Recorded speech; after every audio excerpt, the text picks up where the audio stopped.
ఇది ప్రదోషకాలం, అంటే సూర్యుడు అస్తమిస్తున్న కాలం. ఈ కాలములో శాస్త్ర ప్రకారం కొన్ని పనులు చేయకూడదు. కాలము చాలా జాగ్రత్తగా ఎరిగి మెలిగితే శుభం పొందుతాడు, గుర్తుపెట్టుకోండి.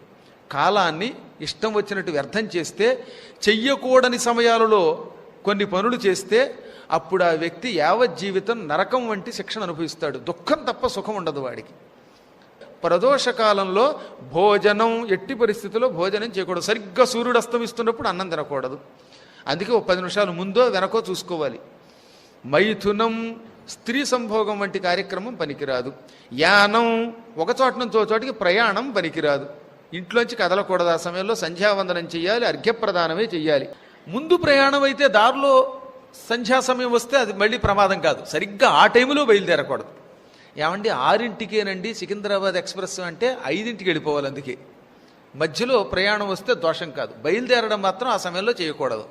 అభ్యంగం, తలంటుకుని స్నానం చేయడం పనికిరాదు. తలకి నూనె రాసుకోవడం, మర్దనాలు చేయించుకోవడం, ఈ అభ్యంగనాదులు పనికిరావు. హరిదర్శనం, విష్ణుమూర్తిని చూడకూడదు ఆ సమయంలో.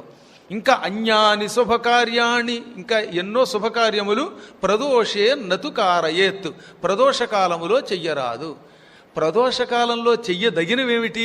శివదర్శనం. ప్రదోషకాలంలో సంధ్యానటుడు ధూర్జటి కాబట్టి ఎట్టి పరిస్థితుల్లోనూ శివుడికి మాత్రం ఆ సమయంలో అర్చన చేయటం కానీ లేదా ఆయన్ని దర్శనం చేయటం కానీ చేయాలి. అందుకే సరిగ్గా ప్రదోష సమయానికల్లా శివాలయానికి మాత్రం వచ్చి దర్శనం చేసుకుంటే అది మహాయజ్ఞం సమానం. హరి దర్శనం పనికిరాదు. హరికి ప్రదోషకాలం దాటాక, శివుడికి ప్రదోషకాలంలో ఒక్కొక్కరికి ఒక్కొక్క సమయం ఉంటుందన్నమాట.